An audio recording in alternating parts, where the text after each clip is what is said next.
So a thermometer reacts to the environment, but a thermostat's different. What does that function? It sets the environment. It sets a goal, it sets a temperature, and then the environment raises to it. And so I feel like anyone who's attracted to your work or to mine, they're thermostats because they have a growth mindset. Because if they thought things were fixed, they wouldn't watch something like this, because what's the point? It's just all predestined and it's set. It's like so many people, they wake up and say, oh, I hope I have energy today, or I have motivation today, things that they have, right? I have creativity so I can write today or make videos, or I have memory, or I have focus or concentration. Those aren't things you have, those are things you do. And so you don't have love, you do loving things. You don't have energy, you do things that give you energy. Just like that applies, same thing with learning. You don't have focus, there's a process for doing focus. You don't have a memory, there's steps to improve your memory or to remember things better. Creativity is not something you have, there's actually a process for creativity. So you should never suffer from writer's block or anything else like that. When people put themselves through challenge, because I think through challenge comes a level of change. When people are struggling and we all have adversity in life, but I think that when we grow through it, that difficult times they could define us, they could maybe diminish us, but also they could develop us, and ultimately we decide. And when I'm talking about learning, it's not always just book learning. Even though I teach people how to read books faster and remember things that they read and stuff like that, I think we can learn from a conversation. Sometimes a conversation with a buddy or an expert is even more valuable than reading a whole book. Like, people think they should get points for buying books and sitting on the shelf, and it just sits there and it becomes like shelf help, not self-help, right? Self-help, yeah. Or somebody will go and learn something. I'll listen to a podcast like this or a show, or they'll go to a conference, they'll pay all this money, but they don't do anything with what they learn. And part of it also is because they forget it. Everyone knows there's a learning curve, but there's also a forgetting curve. Did you know, like, the forgetting curve says that if you learn something once, within 48 hours, 80% of it is gone. 80%. So you listen to a show, you watch something on YouTube, you go to a conference, you read a book, within 2 days, the majority of it is gone, because nobody trains us how to have. That's why memory is so important. Ultimately, the life we live are the lessons we teach. The life we live are the lessons we teach to other people. And it's not about what we say. So many people just say, they can say things all the time, but if they're not doing those things, I feel like we don't really understand it. And I think really when it comes down to it, a life well lived is not just the words, because words, it's better well done than well said.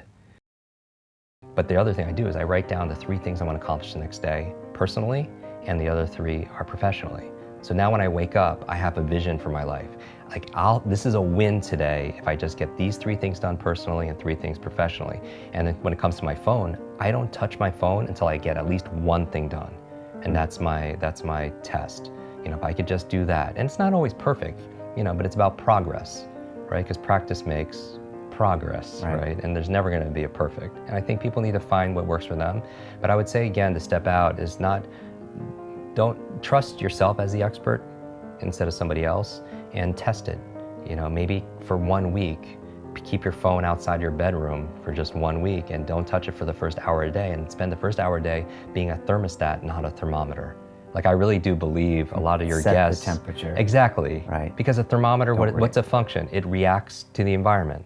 And that's a kind of crappy way to live. Not that we do react to the environment. We react to the weather, right? We react to how clients treat us. We react, but to the degree we're happy is that we have the locus, the location of control inside, right? All the studies show that the happiest people are the ones that feel like they have the control over their happiness and not put it to somebody else, a person or a place or something going on in the economy or politics or anything, right? Mm-hmm. So a thermometer reacts to the environment, but a thermostat's different. What does that function? It sets the environment. It sets a goal, it sets a temperature, and then the environment raises to it.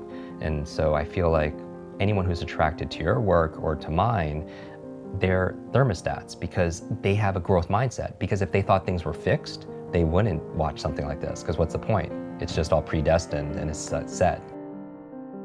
For many reasons, I'm always talking about modern day superheroes, and Dr. Strange is one of my favorite superheroes because he got his superpowers through reading and through deep study. Right. And so I love that. I think we can learn from everybody. I think everyone could be an example, or some people could also be a warning also. But I think life, part of the depth of life comes from learning and really living from that place, being curious and having this level of wonder. And when people tell me that they're bored ever, I'm just like really surprised, because I feel like we could always find something that's fascinating. That there are, as they say, no ordinary moments.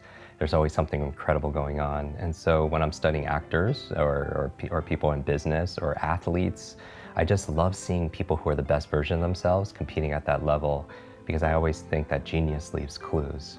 That when someone is exceptional, and I don't mean IQ, but I mean like academic-wise, I mean somebody who's just excellent at their field of endeavor.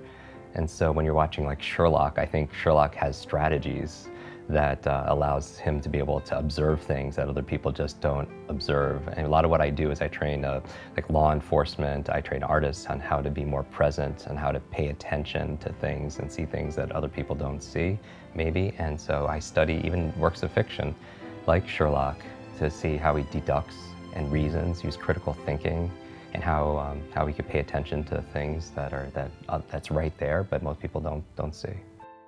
I mean, I think that the common thread, and I would imagine with all your guests, they share this in common, is that they are lifelong learners. Because anyone who, I think learning, or especially meta-learning, learning how to learn, is it's like the grandfather or the grandmother of personal growth or high performance or self-help, if you will. Because without learning, nothing changes.